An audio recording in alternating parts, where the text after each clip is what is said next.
یہ آیت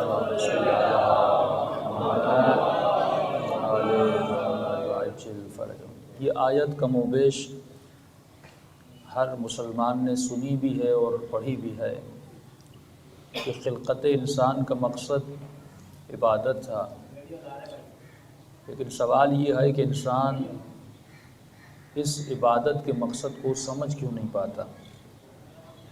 ہم روزانہ نماز میں یہی دعا کرتے ہیں کہ اے خدا اہدنا الصراط المستقیم، ہمیں صراط مستقیم پہ چلا یا ثابت قدم رکھ یا یہ راستہ دکھا۔ سوال یہ ہے کہ زندگی گزرتی جا رہی ہے اور ہر روز ہم یہ دعا کر رہے ہیں، لیکن مسئلہ کیا ہے کہ ہم اس صراط مستقیم پہ چل کیوں نہیں پا رہے۔ سوال اس زمانے میں یہ نہیں ہے کہ کون نماز پڑھتا ہے کون نماز نہیں پڑھتا، سوال یہ ہے کہ جس نماز کے لیے کہا گیا الصلاۃ معراج المومن، اس نے اس معراج کو دیکھا کہ نہیں دیکھا۔ بہت ساری چیزیں شعار ہوتی ہیں، یعنی ہم بچپن سے سنتے ہوئے آتے ہیں، لیکن کبھی تک انسان نے یہ نہیں سوچا کہ یہ معراج ہے کیا، یہ صراط مستقیم ہے کیا۔ اگر آپ مجھ سے پوچھیں گے کراچی سے حیدرآباد کا راستہ کہاں اور کیسے جاتا ہے، میں بتانے میں کم از کم 1 منٹ تو لوں گا کہ سیدھا جائیے، پھر لیفٹ پہ مڑیے گا، پھر رائٹ پہ مڑیے گا، پھر اتنا آگے چل کر ایک راستہ آئے گا۔ لیکن جب خدا سے پوچھا جاتا ہے کہ جنت کا راستہ کون سا ہے، لفظ 2 ہیں کا ایسا راستہ جو سیدھا ہے۔ نہ زیادہ بتانے میں اللہ نے مشکل کی، نہ اس راستے کی ایڈریس اتنی لمبی ہے، جسٹ اتنا کہا کہ ایک ایسا راستہ ہے جو کیا ہے، سیدھا ہے۔ یعنی ہمیں راستے پر چڑھنے کی ضرورت ہے، جب آپ راستے پر چڑھتے لائیں گے تو راستہ پھر سیدھا ہے۔ اور جس راستے کی دعا ہر روز نماز میں ہم کرتے ہیں، اہدنا الصراط المستقیم صبح کی نماز میں، اہدنا الصراط المستقیم نماز ظہر میں، اہدنا الصراط المستقیم نماز عصر میں، اہدنا الصراط المستقیم مغرب کی نماز میں، پھر اہدنا الصراط المستقیم عشاء کی نماز میں، یہ روزانہ اپنی زبان سے کہہ تو رہا ہے لیکن سمجھ نہیں رہا یہ راستہ کون سا ہے۔ اور بار بار کہا گیا کہ دعا کرو، یعنی کلمہ پڑھنے کے بعد بھی کہا دعا کرو، علی ولی اللہ پڑھنے کے بعد بھی کہا کہ دعا کرو کہ مجھے اس راستے پہ چلنا ہے جس کا ایڈریس اتنا آسان ہے۔ کہا گیا صراط مستقیم ایک ایسا راستہ ہے جو سیدھی طرف جاتا ہے، لیکن سوال یہ ہے یہ چل کیوں نہیں پا رہا۔ یعنی ایک مسلم جب دوسرے مسلم کو قتل کرتا ہے، قاتل بھی یہ دعا کر رہا ہے کہ اہدنا الصراط المستقیم، مقتول بھی یہ دعا کر رہا ہے کہ اہدنا الصراط المستقیم۔ کربلا میں امام حسین کو شہید کرنے والے بھی اپنی نمازوں میں کہہ رہے تھے اہدنا الصراط المستقیم، اور جس گلے پہ چھری چل رہی تھی وہ حسین ابن علی بھی کہہ رہے تھے اہدنا الصراط المستقیم۔ اس کی اہمیت بہت ہے اگر مومن سمجھ جائے۔ بہت سارے الفاظ سادہ سے ہوتے ہیں، ہم زندگی میں استعمال کرتے ہیں۔ ایک مرتبہ مجلس ختم ہوتی ہے، مومن دعا کرتا ہے خدا مجھے امام زمانہ کے اعوان و انصار میں شامل فرما۔ کتنا آسان ہے دعا کرنا اور آپ کا آمین کہنا۔ اے خدا مجھے شہادت کی موت نصیب فرما، کتنا آسان ہے دعا کرنا اور آپ کا آمین کہنا۔ بالکل ایسے ہے اہدنا الصراط المستقیم کا کہنا اور نماز کو ختم کر کے آگے بڑھ جانا، لیکن فرمایا دعا کرنے سے کچھ نہیں ہوتا جب تک اس دعا کے ساتھ اس دعا کا بندوبست تمہارے ساتھ نہ ہو۔ اگر میں یہاں پر کہتا رہوں پانی پانی، بہت مشہور مثال ہے، میری پیاس نہیں بجھنے والی جب تک میں اس پانی کی تلاش میں باہر نہیں نکلوں گا۔ کتنی بھی دعا مومن کرتا رہے گا خدا مجھے امام زمانہ کے اعوان و انصار میں شریک فرما، اور آپ آمین بھی کہتے رہے، لیکن یہ دعا تب تک قبول نہیں ہوگی جب تک تو شرائط کو اپنے وجود میں پیدا نہیں کر لیتا۔ تو اب اہدنا الصراط المستقیم کی کچھ شرطیں ہیں، جب تک یہ شرطیں ہمارے وجود میں نہیں آتی تب تک ہم اس راستے پہ چلنے کی قابلیت کو پیدا نہیں کرتے۔ اس کی شرط کیا ہے؟ اللہ نے 2 شرطیں بیان کی، فرمایا اہدنا الصراط المستقیم کے کہنے سے پہلے تو 2 جملے کہتا ہے، پہلا جملہ ہے ایاک نعبد، دوسرا جملہ ہے ایاک نستعین، صیغہ حصر ہے، اے خدا میں تیری ہی عبادت کرتا ہوں، میں تجھ ہی سے مدد مانگتا ہوں۔ یعنی جب تک مقام استعانت اور عبودیت ہمارے وجود میں نہیں آتا تب تک ہم صراط مستقیم پہ چڑھنے کی قابلیت کو پیدا کر ہی نہیں سکتے۔ یعنی صراط مستقیم سامنے ہے، لیکن اگر اس پہ چڑھنا چاہتے ہو، اس ٹول پلازا پہ آنا چاہتے ہو تو اپنے وجود میں نعبد کو پیدا کرنا ہوگا، نستعین کو پیدا کرنا ہوگا۔ تو آپ پوچھیں گے مولانا مجھے کیسے پتا چلے میں مقام نعبد پر آیا کہ نہیں، میں مقام نستعین پر آیا کہ نہیں؟ تو سمپل سی مثال ہے، مومن اپنے آپ سے پوچھے 70 سال میری زندگی گزر گئی، 50 سال میری زندگی گزر گئی، اگر 20 سال پہلے جیسی میری نماز تھی آج بھی اگر میری نماز ویسی کی ویسی ہے، اس کا مطلب میری نماز میں ترقی نہیں آ رہی۔ کہ مولا علی فرماتے ہیں ملعون ہے وہ ملعون ہے جس کا آج اس کے کل سے بہتر نہیں ہے۔ تو یہ کیسا مومن ہے جس کی نماز میں ترقی نہیں آ رہی؟ 20 سال جیسی اس نے نماز پڑھی تھی آج بھی ویسی کی ویسی نماز ہے، یہ معراج تک نہیں پہنچ پا رہا۔ 20 سال جیسے اس نے مجلس سنی تھی، 20 سال پہلے جیسے اس نے دعا کی تھی آج بھی اگر ویسی ہی دعا ہے، اس کا مطلب اس کے وجود میں اسپریچولیٹی اور روحانیت نہیں بڑھ رہی۔ اگر روحانیت بڑھ نہیں رہی، اگر اس کی نماز میں ترقی نہیں ہے، بھائی آپ کے بینک اکاؤنٹ میں ترقی آ رہی ہے، زیرو بڑھ رہے ہیں، آپ کے گھر میں ترقی آ رہی ہے، آپ کی گاڑی میں ترقی آ رہی ہے، آپ کے لباس میں ترقی آ رہی ہے، وہ بچہ جو چھوٹا سا بچہ ہے اگر پہلی کلاس میں پڑھ کر اب اس کو بھی اتنی سمجھ ہے کہ بابا مجھے دوسری کلاس میں ڈالو، اور دوسری کلاس پڑھ لی کہتا ہے بابا آپ تیسری کلاس میں ڈالو، تیسری کلاس پڑھ لی کہتا ہے بابا چوتھی میں ڈالو۔ اگر پہلی کلاس کے بچے کو پاس ہونے کے بعد آپ پہلی میں ڈالو گے وہ بچہ بھی اعتراض کرے گا، لیکن یہ کیسا علی کا شیعہ ہے، یہ کیسا امام زمانہ کا ماننے والا ہے کہ 20 سال زندگی گزر گئی، 50 سال زندگی گزر گئی، سر کے بال سفید ہو گئے، نماز ویسی کی ویسی۔ تبھی میرے چھٹے امام فرماتے اگر کسی نے ایسی نماز پڑھی، صلوات پڑھے مولا کی شان، اگر کسی نے ایسی نماز پڑھی 2 رکعت نماز جس نماز میں اس کے وجود میں حضور ہو، تو مولا فرماتے ہیں وجب علیہ الجنہ، میں جعفر صادق گواہی دیتا ہوں اس پہ جنت واجب ہو جاتی ہے۔ 2 رکعت نماز میں کتنا ٹائم لگتا ہے؟ بہت زیادہ، 4 منٹ 5 منٹ۔ اور سوال ہے مولا اتنی نمازیں لوگوں نے پڑھی، 1000 رکعت لوگوں نے نمازیں پڑھی، 100 رکعت لوگوں نے نمازیں پڑھی، آپ نے یہ نہیں کہا کہ ان پر جنت واجب ہے، آپ نے کہا 2 رکعت ایسی نماز جس میں حضور ہو، یعنی شرط قبولیت نماز اور دخول جنت یہ ہے کہ انسان کے وجود میں کیا ہو؟ حضور ہو۔ یعنی اگر 1 گھنٹہ آپ مجلس میں بیٹھیں اور اگر آپ کا ذہن اس مجلس میں نہ ہو تو بیٹھنا اور نہ بیٹھنا کسی کام کا نہیں ہے، لیکن اگر 5 منٹ مومن مجلس میں بیٹھے لیکن حضور قلب کے ساتھ بیٹھے، اس مجلس میں بیٹھنا اس کے لیے واجب جنت بن جاتا ہے۔ اور یہ حضور پیدا کیسے ہوتا ہے؟ سائیکولوجسٹ کہتے ہیں کہ سوال سے حضور پیدا ہوتا ہے۔ اگر مومن اپنے وجود میں حضور کو پیدا کرنا چاہتا ہے، حضور وہی نعبد کا مقام ہے، تو فرمایا خود سے سوال کرو تمہارے وجود میں حضور پیدا ہوگا۔ ابھی آپ کے ذہن مختلف جگہوں پر پراکندہ ہیں، لیکن اگر میں آپ سے ایک سوال کروں آپ لوگ کہاں بیٹھے ہیں؟ کس امام بارگاہ میں بیٹھے ہیں؟ اس امام بارگاہ کا نام کیا ہے؟ تو جیسے آپ جواب دیتے جائیں گے ویسے ویسے حضور پیدا ہوتا جائے گا۔ آپ کا مختلف جگہوں سے ذہن دور سے ہٹ کر اور فوراً اس امام بارگاہ میں آ جائے گا۔ فرمایا بالکل اسی طرح اگر مومن اپنے وجود میں حضور کو پیدا کرنا چاہتا ہے، جب نماز کی حالت میں کھڑا ہو جائے فوراً اس کا ذہن ادھر ادھر جانا شروع کر دے تو خود سے سوال کرے کہ تو کہاں پہ کھڑا ہے؟ جواب آئے گا میں مصلی پر کھڑا ہوں۔ اگر کربلا چلا جائے، ذہن کہیں ادھر ادھر چلا جائے تو فوراً خود سے سوال کرے۔ اسی لیے فرمایا اگر حضور کو پیدا کرنا چاہتے ہو تو مولا علی مثالیں دیتے ہیں، فرمایا اگر حضور کو پیدا کرنا چاہتے ہو تو اپنے وجود میں کچھ نشانیوں کو رکھا کرو، لیکن اے مومن اگر تو چاہتا ہے تمہارے وجود میں حضور خدا پیدا ہو تو ہمیشہ دائم الذکر رہا کر، یعنی تمہاری زبان پر ذکر پروردگار عالم رہے۔ تو کہنے لگا مولا اگر میں بھول جاؤں ذکر خدا کرنے کے لیے، تو امام فرماتے ہیں حضور کو پیدا کرنے کے لیے کوئی نشان اپنے وجود میں رکھا کر، یعنی تسبیح کا ہاتھ میں ہونا تمہیں یاد دلائے آئے گا کہ تمہیں ذکر خدا کرنا ہے. اپنے گھر میں اگر تم امام حسین کی زری لگا دو گے، جیسے زری پر نگاہ پڑے گی فوراً امام حسین کا تصور تمہارے ذہن میں آئے گا. جب نماز کو مسجد میں پڑھو گے، اس مسجد پر نگاہ پڑے گی فوراً تمہارا ذہن پروردگار عالم کی طرف جائے گا. جب گاڑی میں بیٹھتے ہو، ایسی شے اپنی گاڑی میں لگا دو جیسے تمہاری نگاہ اس شے پر پڑے، فوراً تمہارے ذہن میں آئے تم کسی پروردگار عالم کے حضور میں ہو. اسی لیے آغا طباطبائی سے پوچھا گیا، ان کے شاگرد فرماتے ہم نے کبھی بھی آیت اللہ طباطبائی کو سوتے وقت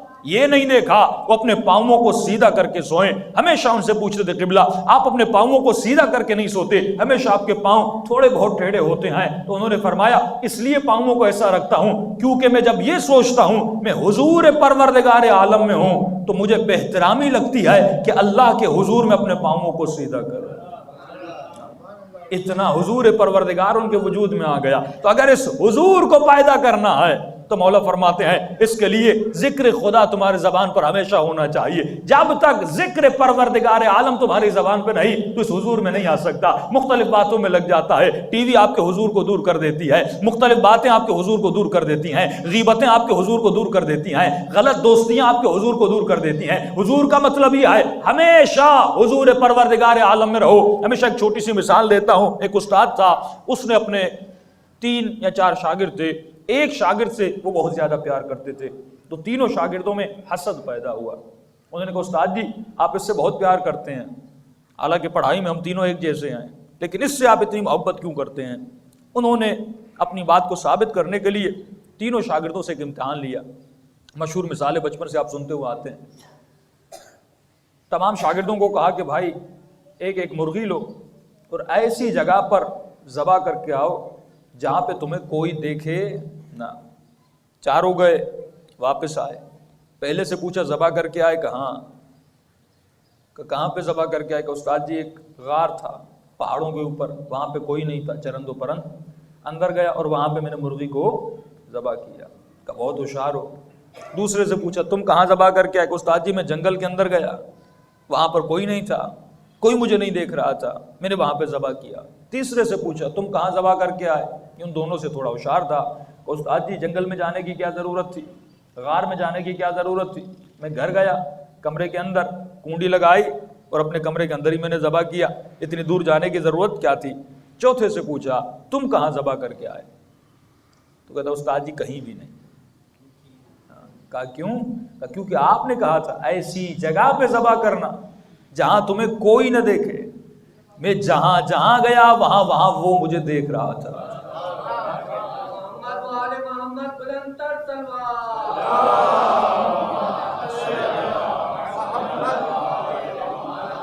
اب سوال آپ سے ایک ہے، کیا یہ چاروں کلمہ لا الہ الا اللہ پڑھتے تھے کہ نہیں؟ کیا یہ چاروں خدا کو مانتے تھے کہ نہیں؟ کیا یہ چاروں نماز پڑھتے تھے کہ نہیں؟ کیا یہ چاروں مسلم تھے کہ نہیں؟ پھر سوال یہ آئے جب چاروں خدا کو مانتے تھے ایک کتنا متوجہ کیوں تھا اور 3 متوجہ کیوں نہیں تھے؟ جبکہ چاروں اللہ کا کلمہ پڑھتے تھے، چاروں مسلم تھے. سوال یہ ہے کہ 3 غافل تھے، ایک کے وجود میں حضور پروردگار عالم تھے. یہ حضور ہے جو ہمیں گناہ سے بچاتا ہے، یہ حضور ہے جو ہمیں امام زمانہ کے قریب کرتا ہے، یہ حضور ہے جو ہمیں معراج کی منزل تک پہنچاتا. اور اس حضور کو اپنے وجود میں پیدا کرنے کے لیے ہمیں نعبد کو سمجھنا ہوگا، ہمیں نستعین کو سمجھنا ہوگا، جو روز اپنی نمازوں میں پڑھتے ہیں ایاک نعبد و ایاک نستعین. قرآن کہتا ہے اولئک وقر فی آذانہم، کچھ ایسے لوگ ہیں گویا جن کے کانوں میں کنکریاں ڈال دی گئی ہیں، پتھر ڈال دیے گئے ہیں. میں بلاتا تو ہوں لیکن ایسے ہے جیسے یہ سن نہیں رہے. کبھی اہل بیت نے یہ نہیں کہا کہ جب 400 ملین شیعہ بنیں گے تو ہم قیام کریں گے، نہیں. ہمیشہ ایک اقلیت کا عدد بتایا. امام حسین 72، چھٹے امام تقریباً 122 اور 23 کہتے ہیں اگر میرے پاس اتنے صحابی ہوتے میں قیام کرتا. آپ کے 12ویں مولا فرماتے ہیں 313. کبھی نہیں کہا کہ 500 ملین شیعہ، کبھی نہیں کہا کہ 600 ملین شیعہ ہوں گے تو میرا ظہور ہوگا، نہیں کہا 313. یعنی ایسی اقلیت جن کا عقیدہ، جن کا عمل ایک ہو. آج ایک ہی محلے میں 1000 شیعہ بھی رہیں، عقیدہ بھی الگ ہے، عمل بھی الگ ہے. جب عقیدہ اور عمل بگڑ جاتا ہے تو اس امت میں فسق و فجور اڑ جاتا ہے. مسلمان تو سارے مسلمان ہیں، لیکن جب عقیدے اور عمل میں بگاڑ آیا تو سیدہ کے دروازے کو آگ لگائی گئی۔ جب عقیدہ اور عمل ایک نہ رہا تو کربلا بنی، جب عقیدہ اور عمل ایک نہ رہا تو امام حسین کے پاؤں کے، امام حسن کے پاؤں کے نیچے سے مصلے کو کھینچا گیا۔ جب عقیدہ اور عمل ایک نہیں رہتا تو وقت کا حاکم صبح کی نماز 4 رکعت بھی پڑھا دے تو مسئلہ نہیں رہتا۔ جب عقیدہ اور عمل ایک نہیں رہتا تو جمعے کی نماز اگر بدھ کو پڑھا دی جائے تو امت پہ فرق نہیں پڑتا۔ اگر معاشرہ ایسا بن جائے جس کے عقیدے اور عمل میں تضاد آ جائے، یعنی جب تک وہ مقام نعبد تک نہیں پہنچتا، جب تک وہ مقام نستعین تک نہیں پہنچتا، فرمایا تب تک وہ صراط مستقیم پر چلنے کی قابلیت کو پیدا نہیں کرتا۔ اور یہ کب ہوگا؟ جب انسان احساس ذمہ داری پائے گا کہ مجھے دنیا میں لایا کیوں گیا، میں کس مقصد کے لیے پیدا ہوا۔ مولا علی فرماتے اگر بوڑھے سے پوچھو تمہاری زندگی کیسے گزری، کہے گا خواب کی طرح۔ جوان سے پوچھو تمہاری زندگی کیسے گزری، کہے گا خواب کی طرح۔ مولا فرماتے جو زندگی خواب کی طرح گزر جاتی ہے اس زندگی کے لیے اپنی ابدی زندگی کو تباہ و برباد نہ کیا کرو۔ آج مسئلہ یہ ہے ہماری محبت کا معیار بدل گیا، ہماری نفرت کا معیار بدل گیا، ہماری پسند اور ناپسند کا معیار بدل گیا۔ جن چیزوں کو ہم پسند کرتے ہیں ان چیزوں کو اہل بیت پسند نہیں کرتے تھے، جن چیزوں سے ہم نفرت کرتے ہیں ان چیزوں سے اہل بیت نفرت نہیں کرتے تھے۔ ہماری زندگی کا جو آج اسٹیٹس ہے وہ نہیں ہے جو اہل بیت کی زندگی کا اسٹیٹس تھا۔ مولا علی کے لیے یہ باعث پرواہ نہیں تھی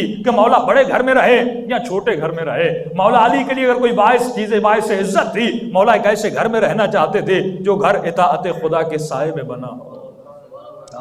آج ہماری پسند کیا ہے، ناپسند کیا ہے؟ آج جوان جب نوکری ڈھونڈنے جاتا ہے تو کس چیز کو پسند کرتا ہے؟ آج جب پیسہ کمانے کے پیچھے جاتے ہیں ہم کس چیز کو پسند کرتے ہیں؟ ہماری پسند اور ناپسند کو بنا کون رہا ہے؟ کیا علی بنا رہے ہیں یا ٹی وی بنا رہا ہے یا معاشرہ بنا رہا ہے یا دوست بنا رہے ہیں؟ ہماری پسند کیا ہے؟ اگر مالدار بن گیا تو میں کامیاب ہوں، اگر بڑی گاڑی مل گئی تو میں کامیاب ہوں۔ جوان کی پسند کیا ہے؟ اگر خوبصورت بیوی ملی تو میں کامیاب ہوں۔ خاتون کی پسند کیا ہے؟ کہتی اگر مالدار شوہر ملا تو میں کامیاب ہوں۔ لیکن سیدہ سے پوچھئے کہ آپ کی پسند کیا ہے؟ کتنے رشتے آئے سیدہ کے لیے، لیکن سیدہ نے کہا سیدہ کی پسند یہ ہے اگر مال نہیں ہے تو نہ ہو، بس عزت دار ہو، لوگوں کی نظر میں نہیں اللہ کی نظر میں۔ کیونکہ لوگ عزت گاڑی کو دیتے ہیں، لوگ عزت مال کو دیتے ہیں، لوگ عزت پیسے کو دیتے ہیں، اور یہ جوان اتنا بے وقوف ہے، یہ بزرگ اتنا بے وقوف ہے، یہ سمجھتا ہے کہ اگر میرے پاس بڑی گاڑی ہے تو میں عزت دار بن جاؤں گا۔ یہ عزت تمہیں نہیں دی جا رہی، یہ اس لوہے کو دی جا رہی ہے، اس پہ چڑھ کے تو سفر کر رہا ہے۔ یہ عزت کچھ کاغذ کے ٹکڑوں کو دی جا رہی ہے۔ لیکن مولا علی کیا فرماتے ہیں؟ فرمایا ہمارے چاہنے والے ایسے ہیں اگر دنیا کا مال و دولت انہیں دیا جائے، اگر آج امیر ہوں اور کل فقیر ہوں، ان کے چہرے پہ ذرہ برابر شکن نہیں آتی۔ کہا ایسے ہے کہ رات کو سوئے تھے، ان کے کاندھوں پر 2 مچھر کے پر تھے، اور صبح اٹھے ان کے کاندھوں سے 2 مچھر کے پر گر گئے، اور فرمایا ایسے شیعوں کو دیکھنے کے لیے میں امام مشتاق ہوں کہ ان کی زیارت مجھے کب ہوتی ہے۔ کچھ وہ ہیں جو مولا کو دیکھنا چاہتے ہیں، لیکن کچھ وہ ہیں جن کو علی ابن ابی طالب دیکھنا چاہتے ہیں۔ مولا علی بڑی عجیب نشانیاں بتاتے ہیں، فرمایا لوگوں کی سوچوں سے پتا چلے گا کہ یہ علی والے ہیں کہ نہیں ہیں، نہ ان کے کپڑوں سے پتا چلے گا، نہ ان کے حلیوں سے پتا چلے گا، نہ ان کے چہروں سے پتا چلے گا، ان کی سوچ سے پتا چلے گا، ان کی زندگی کے فیصلوں سے پتا چلے گا۔ اس نے 70 سال 50 سال 20 سال جو زندگی گزاری اور جتنے ایکشن اور فیصلے لیے، ان کے فیصلوں کی بنیاد علی کی سوچ تھی، اللہ کی عبادت تھی یا معاشرے کی سوچ تھی؟ آج ہماری سوچ کیا ہے؟ مولا علی آپ بتائیے کہ آپ کا شیعہ کون ہے؟ سمپل سا جواب، جس طرح صراط مستقیم کے لیے خدا نے کہا ایک ایسا راستہ جو سیدھا ہے، مولا علی بھی ایک جملہ فرماتے ہیں بلکہ ایک لفظ میں بتاتے ہیں کہ میرا شیعہ کون ہے۔ مولا آپ کا شیعہ کون ہے؟ امام نے فرمایا جس کے وجود میں عقل ہے وہ میرا شیعہ ہے، اگر عقل نہیں تو میرا شیعہ نہیں۔ مولا کیا مطلب؟ جس انسان کو خدا نے انسان بنا کے بنایا اور بھیجا، کیا اس میں عقل نہیں ہوگی؟ تمیز حیوان و انسان یہی ہے کہ یہ صاحب عقل ہے؟ فرمایا نہیں، اگر یہ صاحب عقل ہوتا تو خدا کبھی نہ کہتا اولئک کالانعام بل ہم اضل۔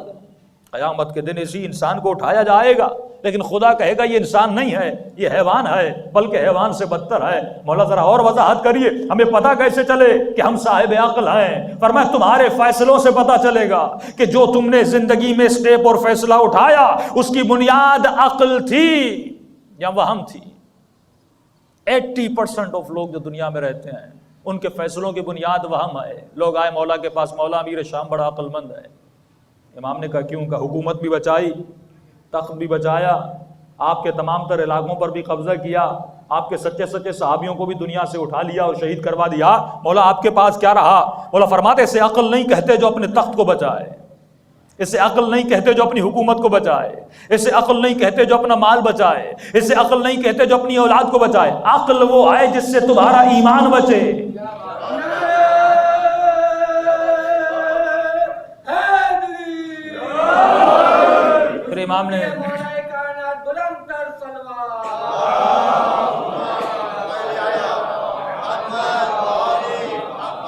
پھر امام نے جملہ فرمایا العقل ما عبد بہ الرحمن، عقل مند وہ ہے جو اپنی عقل سے دنیا کو نہ بچائے بلکہ اپنی عقل سے اپنی آخرت کو بچائے۔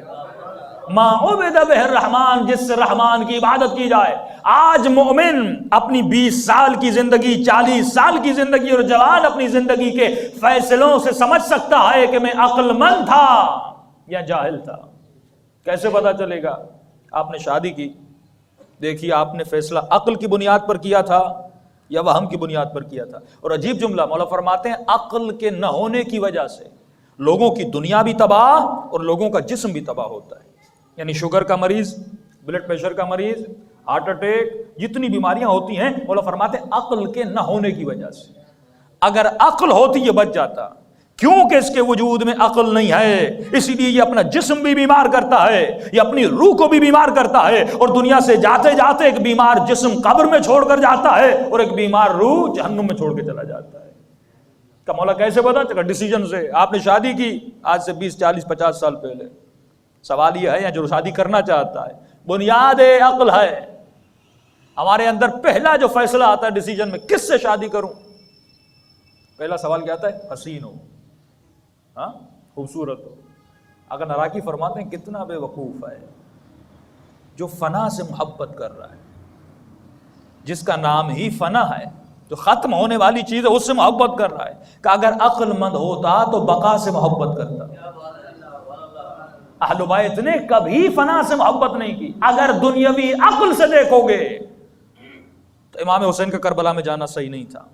اگر دنیاوی عقل سے دیکھو گے امام نے بچے بھی شہید کروائے، مولا کا مال بھی گیا، جان بھی گئی، سب کچھ گیا، لیکن اگر الہی عقل سے دیکھو گے تو حسین سے بڑا کوئی کامیاب نہیں تھا۔ عقل دنیاوی کا فیصلہ الگ ہے جسے ہم وہم کہتے ہیں، عقل الہی کا فیصلہ الگ ہے جسے ہم علم کہتے ہیں۔ اگر اس عقل سے انسان فیصلہ کرے، زندگی میں تکلیفیں تو آتی ہیں لیکن کیونکہ عقل الہی ہے، وہ عقل بتاتی ہے کہ صحیح کیا ہے غلط کیا ہے۔ عقل دنیاوی کہتی ہے اس سے شادی کرو جو حسین ہو، جو مالدار ہو، جو پیسے والی ہو، بڑے باپ کی بیٹی ہو، مشہور ہو۔ کیا ملے گا؟ مال ملے گا، دولت ملے گی، دنیا بنے گی، گاڑی ملے گی۔ لیکن عقل الہی سے پوچھو شادی کس سے کروں، تو پہلا سوال اور پہلا جواب جو آئے گا کہے گا خوبصورت نہیں، پہلے خوبصورت نہیں، خوبصیرت ہونی چاہیے، کیونکہ سیرت کو فنا نہیں ہے، صورت کو فنا ہے۔ آج آپ نے حسین خاتون سے شادی کی، کل کوئی چمڑی کی بیماری ہوئی، جیسے حسن گیا محبت بھی گئی۔ لیکن اگر آپ نے سیرت کی وجہ سے شادی کی، جب تک سیرت کو بقا ہے تب تک محبت میں بقا ہے۔ آپ دکان پر گئے کوئی کپڑا لینے، حسین کپڑا، نرم کپڑا، کلر بھی اچھا تھا، آپ نے کہا مجھے خریدنا ہے، دکاندار نے کہا مہنگا ہے، آپ نے کہا نہیں خریدنا ہے، کیونکہ اکثر لوگوں کی عقلیں ان کی آنکھوں میں ہوتی ہیں، عقل دماغ میں نہیں ہوتی، آنکھ میں ہوتی ہے، جو دیکھا وہیں سے فیصلہ کر لیا تو کہا خریدنا ہے۔ جیسے خریدنا چاہے اس کے دوست نے روک لیا، کہا یہ کپڑا نہیں خریدنا، کہا کیوں؟ کہا کل میں خرید کے گیا تھا، واشنگ مشین میں ڈالا، دھویا، اس کا رنگ بھی گیا، ڈھنگ بھی گیا، جھلک بھی گئی، ابھی آپ خریدیں گے؟ ہرگز نہیں خریدیں گے، کیونکہ آپ کو پتا چل گیا اس میں کیا ہے، فنا ہے۔ مولا فرماتے میں تجھے بتا رہا ہوں اس دنیا کو فنا ہے، اس جسم کو فنا ہے، اس حسن کو فنا ہے۔ بڑے بڑے حسینوں کو دیکھو، بڑھاپے میں کوئی ان کو دیکھتا نہیں ہے، کیونکہ حسن فنا ہونے والی چیز ہے. آج جھلک ہے تو کل یہ جھلک ختم ہو جاتی ہے. آج اس میں نشاط و تر و تازگی ہے، کل یہ پشمردہ ہو جاتا ہے. تو فرمایا محبت اس سے کرو جس میں بقا ہو. اور خاتون شادی کرنا چاہتی ہے، سوچے میں نے جو فیصلہ کیا وہ عقل کی بنیاد پر تھا یا وہم کی بنیاد پر تھا. پہلا رشتہ آیا، پہلی شرط باپ کیا دیکھتا ہے؟ گاڑی ہے، گھر ہے، نوکری کون سی ہے. لیکن عقل کا فیصلہ کیا ہے؟ فرمایا پہلی چیز یہ دیکھو اس کے دل میں خوف خدا ہے کہ نہیں ہے. میرے مولا فرماتے اگر کسی باپ نے مال دنیا کی وجہ سے، دنیا کی رونق اور جھلک کی وجہ سے اپنی بیٹی کی شادی کسی ایسے سے کروائی جو مخالف دین تھا، جو شرابی تھا، جو گنہگار تھا، فرمایا جب یہ مر جائے گا اس کے نام اعمال میں لکھا جائے گا اس نے اپنی بیٹی کا اپنے ہاتھوں سے قتل کیا. کیونکہ جو نسلیں پیدا ہوں گی وہ تباہ و برباد ہو جاتی ہیں.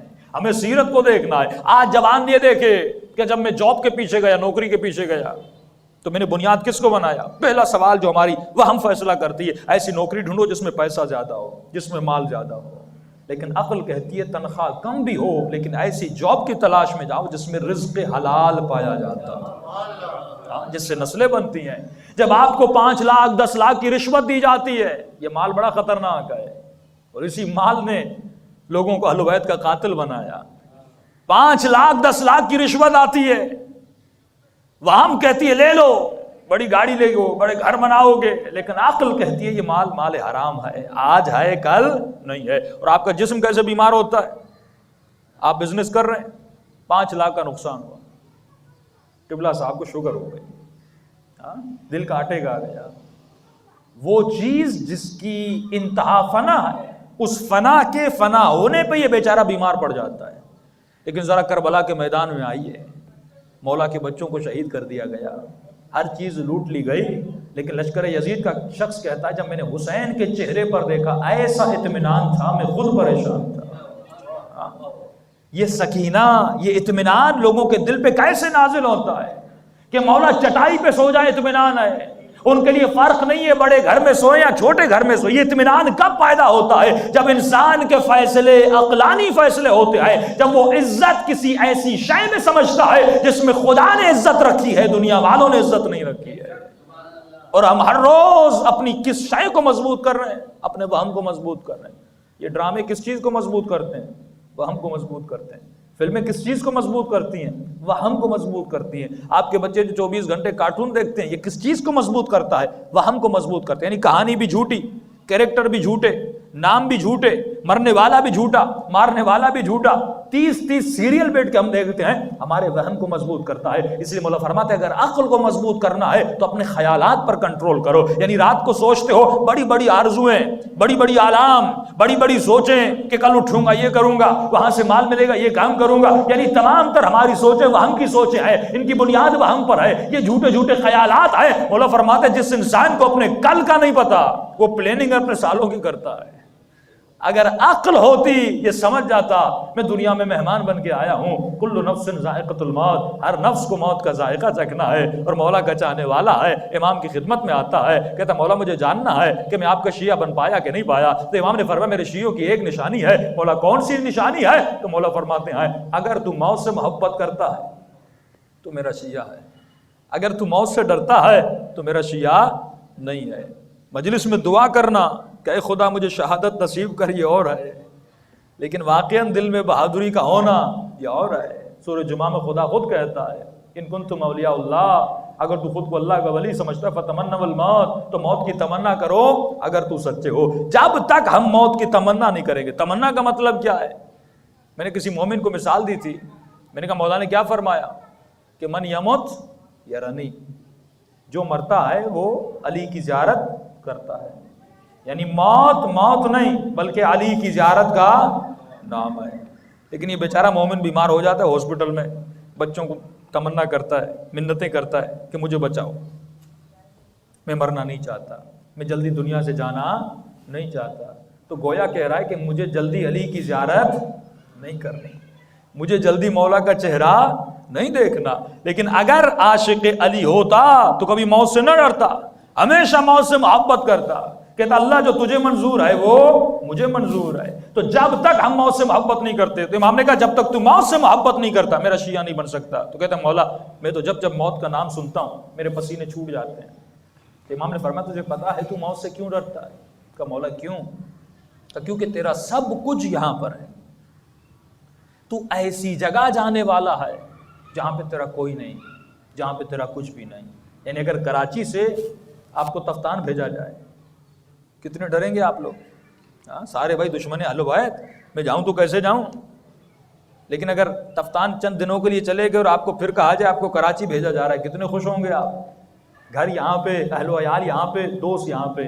تو مولا فرماتے ہیں وہاں پہ اپنا گھر بنا، وہاں پہ اپنے دوست بنا، وہاں پہ تعلقات بنا. جب سب کچھ تیرا وہاں پہ بن گیا تو پھر تو تمنا کرے گا تجھے موت کب آتی ہے. اور ابھی تک تم نے اگر غیب کو مانا سنی سنائی باتوں سے، تو مقام یقین تک نہیں پہنچا. اب بھی آ کر ایک جوان سوال کرتا ہے کہ مولانا آخرت ہے کہ نہیں ہے تو کیسی ہے، برزخ ہے تو کیسی ہے. یعنی ابھی تک یہ مقام شک میں زندگی گزار رہا ہے. اگر تجھے مقام یقین چاہیے تو ایسے اعمال ہے کرو تاکہ تمہیں اپنی قبر نظر آ جائے، تاکہ تمہیں اپنی برزخ نظر آ جائے. جب تک مومن اپنی برزخ اور موت کو نہیں دیکھ لیتا تب تک یہ مقام یقین تک نہیں پہنچتا. ابھی تک ہم نے صرف امام حسین کو سنا ہے، دیکھا نہیں ہے. ہم نے صرف مولا علی کو سنا ہے، دیکھا نہیں ہے. بھائی کیوں نہیں دیکھتے ہو؟ کیوں امام زمانہ کے دیکھنے کی تمنا نہیں کرتے؟ کیوں امام حسین کو دیکھنے کی؟ مولانا دعا تو روز کرتا. بھائی دعا سے کچھ نہیں ہوتا، دوا بھی تو ہونی چاہیے. یہ بالکل ایسے ہے کہ آپ کے محلے کا ایک بہت اچھا ڈاکٹر ہو اور آپ گھر بیٹھ جائیں اور مجھ سے تعریفیں کرنے لگیں اور آپ بیمار بھی ہوں، 110 کا بخار چل رہا ہو کہ مولانا وہ ڈاکٹر بڑا اچھا ہے. تو میں کہوں پھر جاتے کیوں نہیں؟ کہ مولانا جاؤں گا نہیں.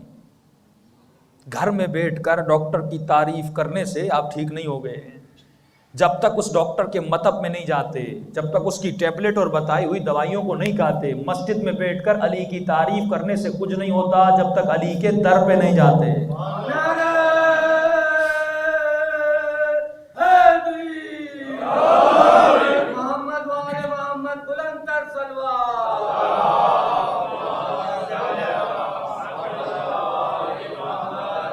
ہمیں در اہل بیت پہ جانا ہے، جو باب مدینۃ العلم ہے، جو باب حکمت ہے.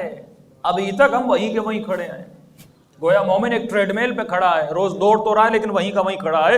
سفر طے نہیں کرنا. صراط مستقیم جو سیدھا راستہ ہے اس کی کوئی مسافت ہوگی. 50 سال میری زندگی گزر گئی، میں صراط مستقیم کے کس دہانے پر کھڑا ہوں؟ جب یہ کہتے ہیں کہ ایمان کے 10 درجے ہیں، 10 مراتب ہیں، مومن یہ تو سوچے میں ایمان کے کس مرتبے پہ پہنچا ہوں، دوسرے پر ہوں، تیسرے پر ہوں. اور یہ کب پتا چلے گا؟ جب اس کی غیبی آنکھیں کھلیں گی. کم از کم زندگی میں ایک مرتبہ امام کی زیارت نصیب ہونی چاہیے. اس کے لیے بہترین عمل ہے جو آزمایا ہوا بزرگوں کا عمل. پر روزانہ اگر کوئی مومن مسبحات پڑھتا ہے، یعنی ایسی صورتیں جو سبح یا یسبح سے شروع ہوتی ہیں. عمل تھوڑا مشکل ہے لیکن اگر کوئی بزرگ کرے اس عمر میں تو کرنا چاہیے، جو عمر بڑھ گئی اور موت کے بہت قریب ہے.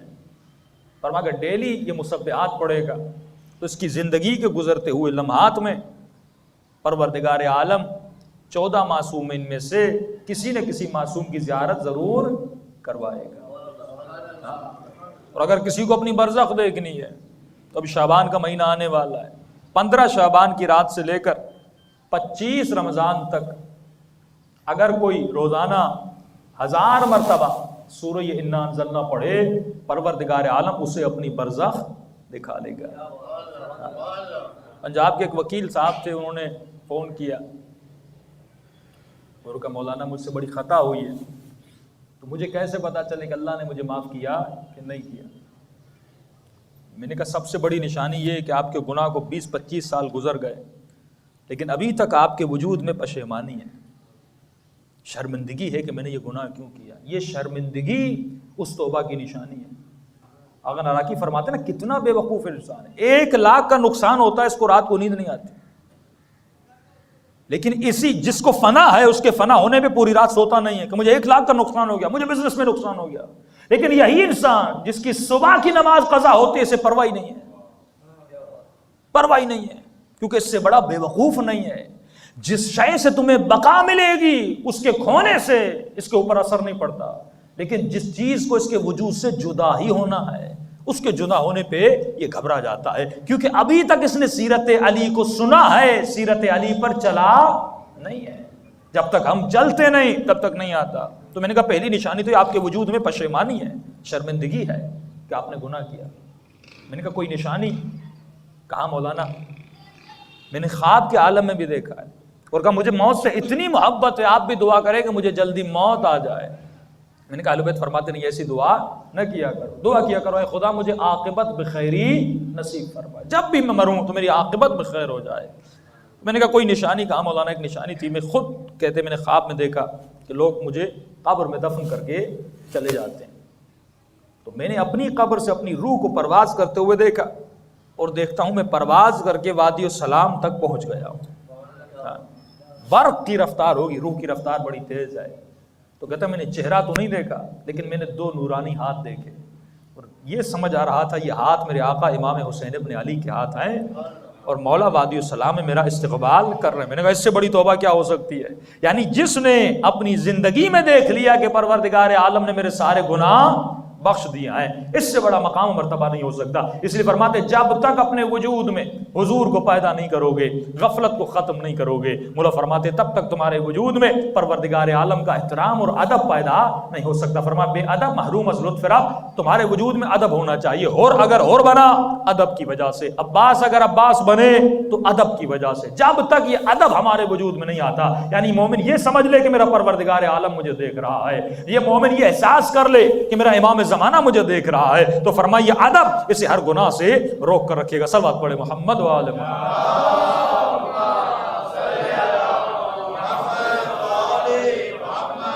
اور ایک اچھی عادت انسان کے آخرت کے سارے گناہوں کو مٹا دیتی ہے، اور ایک برا عمل اس کی ساری نیکیوں کو کھا جاتا ہے۔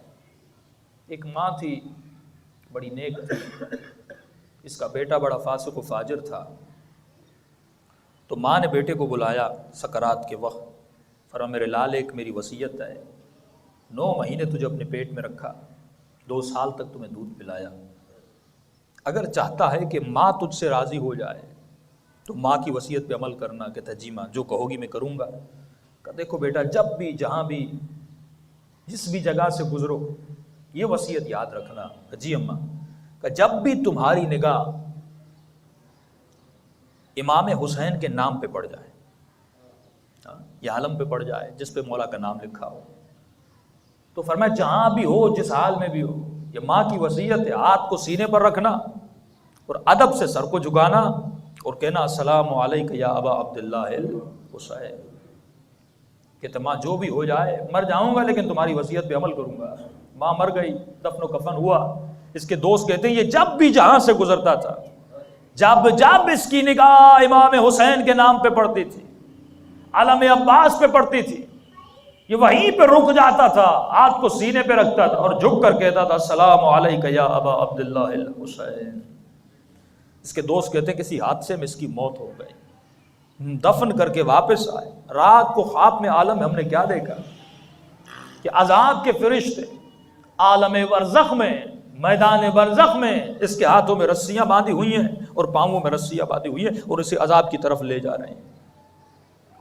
اسی میدان برزخ میں خیمہ لگا تھا، اس خیمے پر ایک علم لگا تھا اور اس علم کے پرچم پر مولا حسین کا نام لکھا تھا۔ اب جو پوری زندگی امام کے نام کو دیکھ کر سلام کرتا رہا، ایک عادت اگر دنیا میں ہے وہ عادت آخرت میں بھی انسان میں موجود ہوگی۔ فوراً اس نے کہا ملائکوں میرے ہاتھوں کو کھولو۔ کبھی ایسا وقت نہیں آیا کہ میں اپنے آقا کو سلام نہ کروں، میں دوبارہ اپنے مولا کو سلام کرنا چاہتا ہوں۔ تو ملائکوں نے اسے اتارا، اس کے ہاتھوں کو کھولا، اس نے ہاتھ سینے پر رکھا اور کہا السلام علیک یا ابا عبداللہ الحسین۔ کہتا فوراً دیکھا گیا اس خیمے کا پردہ اٹھا اور اس خیمے سے ایک نورانی وجود باہر آیا اور آواز آئی وعلیک السلام، تجھ پر بھی حسین ابن علی کا سلام۔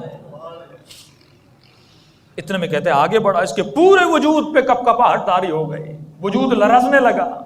امام نے ملائکوں کو کہا اس کا نام اعمال مجھے دو، کہ جیسے نام اعمال لیا گیا تو خواب دیکھنے والا کہتا ہے مولا جیسے اس کے نام اعمال کو پڑھنے لگے تو امام حسین کا سر شرمندگی سے جھک گیا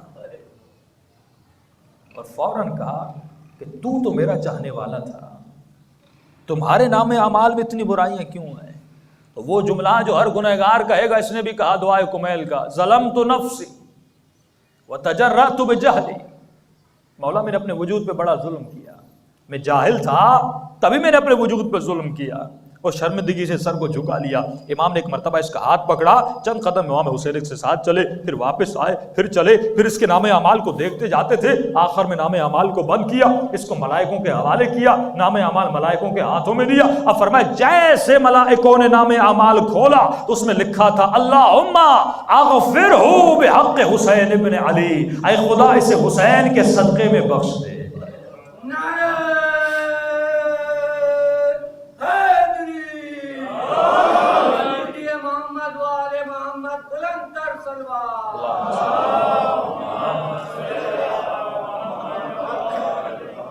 اے خدا اسے حسین کے صدقے میں بخش دے، کیونکہ وہ کریم ہیں۔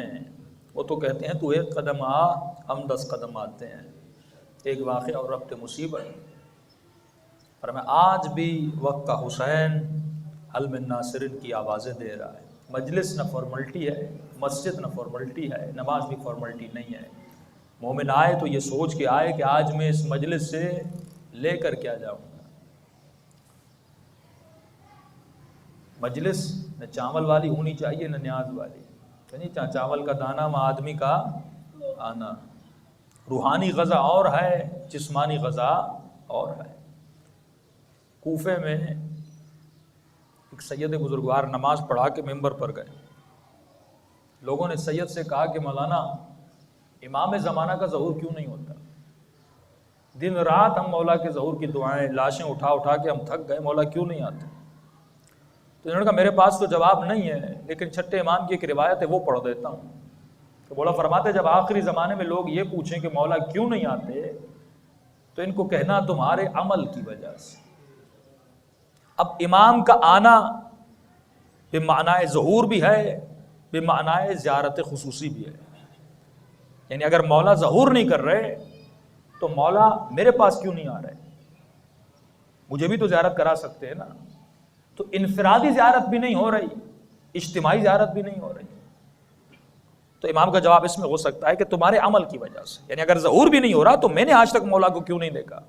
اتنے علماء نے، زہداء نے، جوانوں نے امام کی زیارت کی، میدان جنگوں میں زیارتیں کی، لیکن آج میری زندگی ختم ہونے کو آئے، بدن کی طاقت ختم ہونے کو آئے، لیکن ابھی تک مجھے کسی معصوم کی زیارت نصیب نہیں ہوئی۔ اس کا مطلب یہ ہے کہ میرے وجود میں اسپریچولیٹی اور روحانیت ذرہ برابر نہیں بڑھی۔ تو مسجد کا مؤذن غصے میں آیا، کہا مولانا کیا کہہ رہے ہو؟ ہم کھلائیں، ہم پلائیں، ہم مسجد میں بلائیں اور الزام بھی آپ ہم پر لگا رہے ہو کہ امام ہماری وجہ سے نہیں آ رہے۔ دیکھو بھائی میں تو نہیں کہہ رہا، چھٹے امام کا فرمان ہے کہ آج کے بعد مسجد سے نکل جائیے اور پھر مسجد میں نہیں آئیے گا، ہمیں ایسے مولانا کی ضرورت نہیں ہے۔ یہ چلے گئے۔ سید بزرگوار کہتے ہیں کہ رات کے 2 بجے جس مؤذن نے مجھے دھکے نکال کر مسجد سے نکالا تھا آج وہی میرے دروازے پر آیا اور کہنے لگا مولانا مجھ سے غلطی ہو گئی، معاف کیجیے گا، خطا ہو گئی، معاف کیجیے گا۔ کہتے میں نے دروازہ کھولا، فوراً قدموں پہ گرا، سید معاف کرنا تو سچ کہہ رہا تھا، مولا اگر نہیں آتے تو ہمارے عمل کی وجہ سے نہیں آتے۔ کہ بھائی کیا ہوا؟ پہلے مسجد سے نکالا، آپ معافی مانگ رہے ہو؟ کہ جیسے میں نے آپ کے ساتھ بہترامی کی، گھر گیا، رات کو سو گیا، ایک خواب دیکھا، خواب میں دیکھتا ہوں کہ اعلان ہو رہا ہے کہ تمہارا مولا آ گیا، ظہور امام ہو گیا۔ میں بھی دوڑا دوڑا امام کے پیچھے گیا، بڑی رش، لوگ جوق در جوق امام کی زیارت کے لیے جا رہے تھے، میں بھی گیا۔ جب امام سے زیارت ہوئی، ہاتھوں کا بوسہ لیا اور میں نے کہا مولا ہر محب کا اور ہر عاشق کی یہ خواہش ہے کہ آپ اس کے گھر آئیں، اپنے بابرکت قدم اس کے گھر میں لائیں، مولا آپ کب آئیں گے؟ میں آپ کی دعوت کرنا چاہتا ہوں۔ تو امام نے فرمایا جب وقت ملے گا تو ہم آئیں گے، تو منتظر رہنا۔ اب کہتا خواب کے عالم میں دیکھتا ہوں، میں گھر گیا، چند دن گزرے، اپنے صحن میں بیٹھا ہوں، دروازے پر دستک ہوئی، میں نے دروازہ کھولا، فوراً دیکھا زہرا کا لال امام زمانہ دروازے پر موجود ہے۔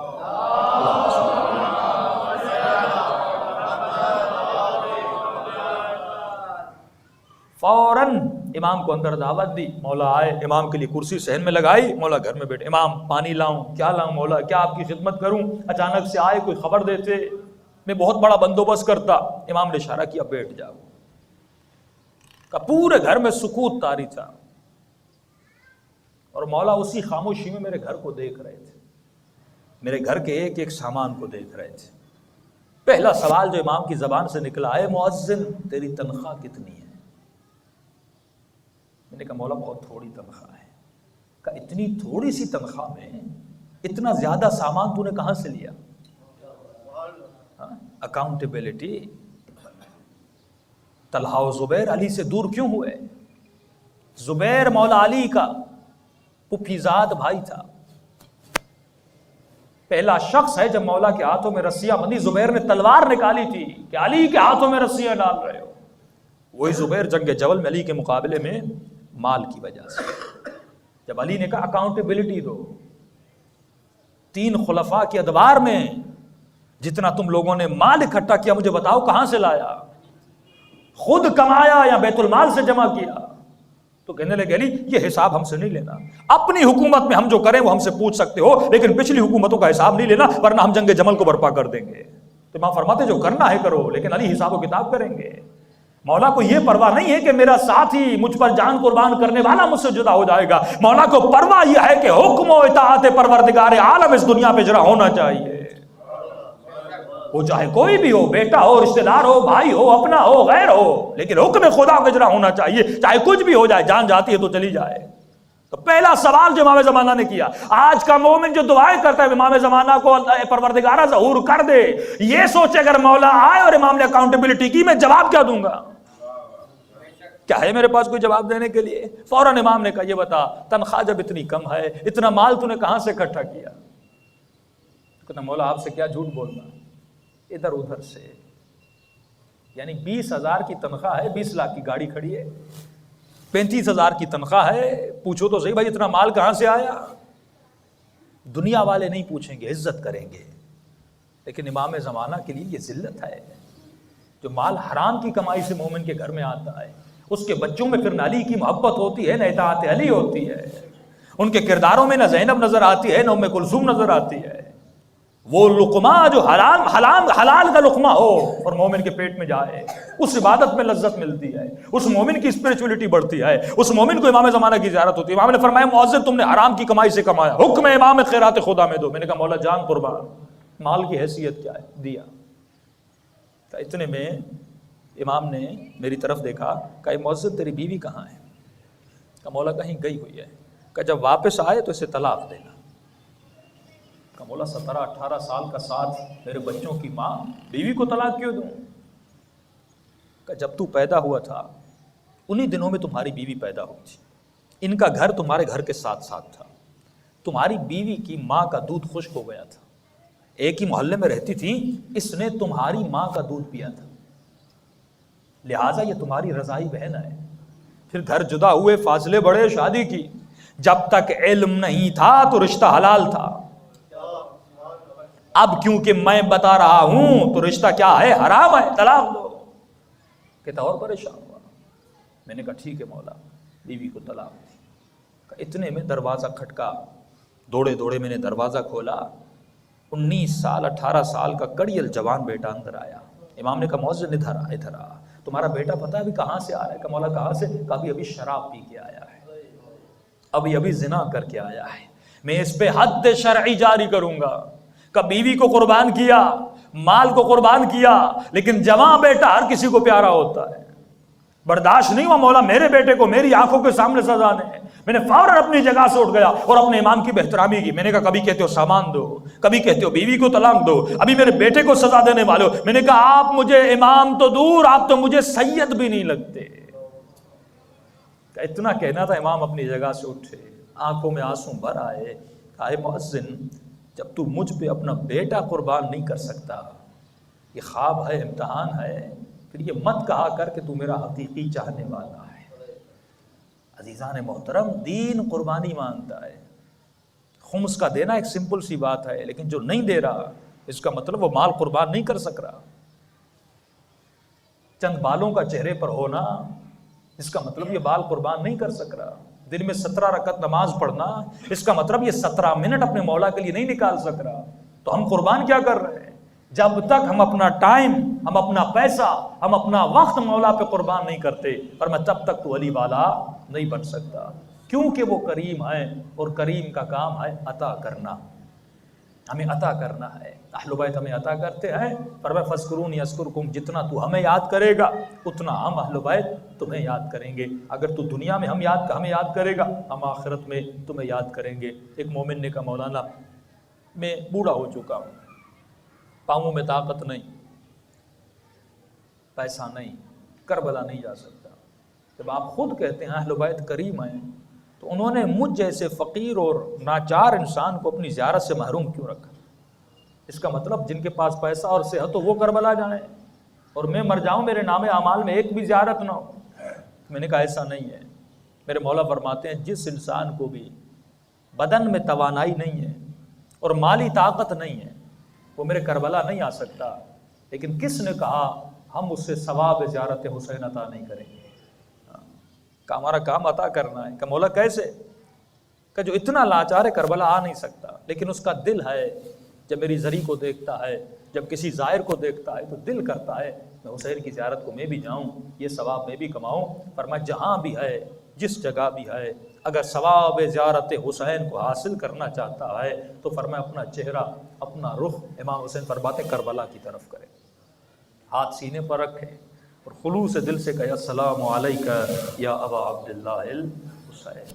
کا مولا ثواب مل جائے گا کہ نہیں؟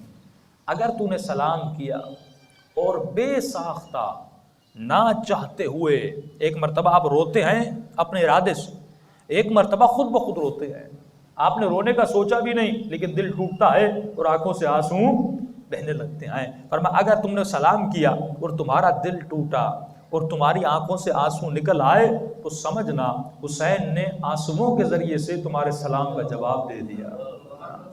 محمد وآل محمد بلند تر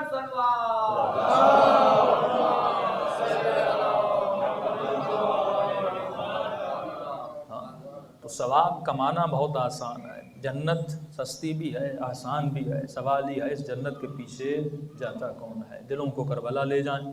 چند سلام امام حسین کو پیش کریں. دو جملے مصائب کے کہ چھٹے امام فرماتے ہیں جس مجلس میں میرے دادا حسین کے مصائب پڑھے جاتے ہیں وہاں پہ میری دادی زہرا ضرور آتی. فرمائے مومن ابھی تو رویا نہیں، تمہاری آنکھوں سے آنسو نکلے نہیں، لیکن تم سب کے سروں کے پیچھے میری دادی کھڑی ہو جاتی ہیں اور دعا کے لیے ہاتھوں کو بلند کرتی ہیں، اے خدا یہ میرے حسین کا زادار ہے، اس کے گناہوں کو بخش دے. دلوں کو کربلا لے جائیں اور خلوص دل سے اپنے مولا حسین کو سلام پیش کریں. السلام علی الحسین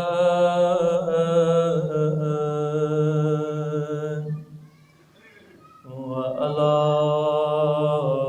علی ابن الحسین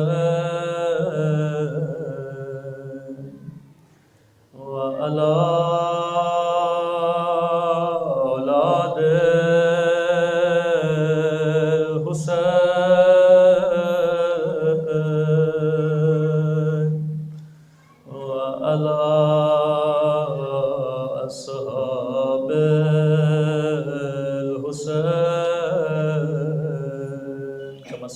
حسین تو سب کو آتا ہے. جب حسین کا نام آئے تو بلند آواز السلام علی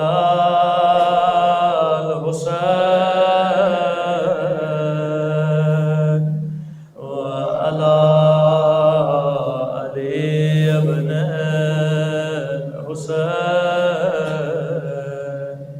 وعلی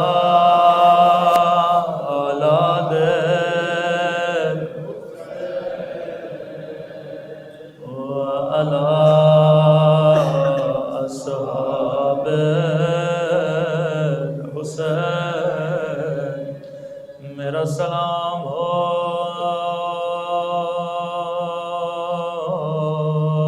زخمی ہونٹوں پہ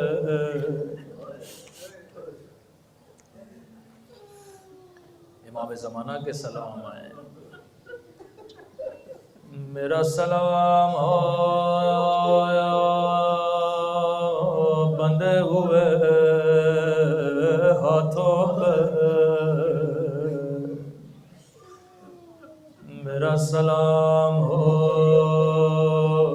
جلے ہوئے امامے پہ. فرمایا میرا سلام ہو اس شہید پہ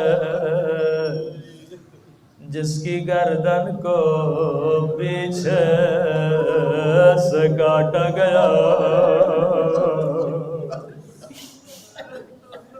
فرمایا میرے جانے والو تو پانی روتا ہے لیکن تیرا امام زمانہ خون روتا ہے. فرمایا تو سن کے برداشت نہیں کرتا لیکن میں نے اپنی آنکھوں سے دیکھا ظالم نے کیسے او میری زینب کی چادر لوٹ. فرمایا جب آنکھوں میں آنسو سب سے پہلے میرے ظہور کی دعا کیا کرو، دعا کرو میرا ظہور ہو تاکہ میں اس ظالم سے بدلا لوں وہ جس نے میری دادی کی پسلیاں توڑی، وہ جس نے میری سکینہ کو تماچے مارے. فرمایا جس بھی مجلس میں میری پھوپھی زینب کے مصائب عیشیوں میں وہاں پہ ضرور آتا ہوں. اے خدا تجھے زینب کی پریشانیوں کا واسطہ آج کوئی خالی ہاتھ مجلس سے نہ جائے. کس لمحے کا واسطہ کا ایسا واسطہ دے خدا خالی ہاتھ نہ لوٹائے. اے خدا تجھے اس لمحے کا واسطہ جب لوگ زینب کو پتھر مار رہے تھے اور کہہ رہے تھے یہ باغی کی بہن ہے، بی بی نے فرمایا مجھے باغی لگو میرا حسین نواز رسول. بی بی کی گود میں ننھی سی سکینہ ہے، آہستہ سے کہتی ہے پھوپھی اماں بڑی پیاس لگی ہے. امام حسین فرماتے ہیں میرے چاہنے والوں جب بھی ٹھنڈا پانی پیو میری سکینہ کو یاد کیا. بی بی زینب نے کہا سکینہ یا پانی دینے والا کوئی نہیں، پتھر مارنے والے بہت. چھت پہ ایک مومنہ بیٹھی تھی، آواز کو سن لیا، دوڑتی ہوئے گلاس میں پانی بھرا بی بی زینب کو دیا. آئے قائدی بی بی تیری بچی پیاسی نہ رہے گی، میں تیری بچی کو پانی پلاؤں. سکینہ نے پانی لیا پینا چاہ، کہتی ہے قائدی بی بی جب تیری بچی پانی پی لے میرے لیے کچھ دعائیں کر لینا. بی بی زینب نے کہا سکینہ پانی بعد میں پینا، ہم کسی کا احسان نہیں اٹھاتے. اب سکینہ نے اپنا چہرہ بلند کیا کہ جیسے مومنہ کی نگاہ سکینہ کے زخمی کانوں پہ پڑ گئے اور زخمی رخساروں پہ پڑ گئے، یہ اپنی ساری دعائیں بھول گئے. کہتی ہے قائدی بی بی دعا کرو اللہ میری بچی کو وہ کبھی تیری طرح یتیم نہ بنائے. سکینہ نے دعا کے لیے ہاتھوں کو بلند کیا، او میرے اللہ تجھے میری یتیمی کی قسم او کسی بچی کو میری طرح یتیم نہ بنانا. ہاں مومنہ بتا تیری دوسری دعا کون سی ہے؟ کہتی ہے قیدی بی بی بڑی مدتیں گزر گئی میں مدینے نہیں گئے، دعا کرو اللہ مجھے مدینہ بھیجے۔ مدینے کا نام آنا تھا، زینب کو سورہ یاد آ گئے، نانا کا روزہ یاد آیا، اے مومنہ مدینے جا کر کیا کرو گے؟ کہتی ہے قیدی بی بی مدینے میں میرا حسین ہے، مدینے میں میرا عباس ہے، مدینے میں میری مرشد زادی۔ بی بی زینب نے کہا تو نے حسین کا نام لیا، عباس کا نام لیا، لیکن تو نے یہ نہیں بتایا تیری مرشد زادی کا نام کیا ہے۔ ایک مرتبہ کہتی ہے قیدی بی بی میری مجبوری سمجھو، او یہاں بازار کا ماحول ہے، میں اپنی بی بی کا نام نہیں لے سکتی۔ ایک مرتبہ بی بی زینب نے کہا میں دعا کروں گی اگر تجھے تیری بی بی بازار میں نظر آ جائے۔ ایک مرتبہ جلال میں آ کر کہتی اے قیدی بی بی اگر دعا نہیں کرنی تو نہ کر، لیکن میری بی بی کو بد دعا تو نہ دے۔ او میری بی بی تجھ جیسی قید نہیں کہ بازار میں آئے۔ ایک مرتبہ زینب کو جلال آیا، اپنے چہرے سے بالوں کو ہٹایا، کہا ام حبیبہ نہیں پہچانا، اولا زینب بنت علی، او تیرا حسین آ گیا، او تیرا عباس آ گیا۔ اللہ لعنت اللہ علی القوم الظالمین۔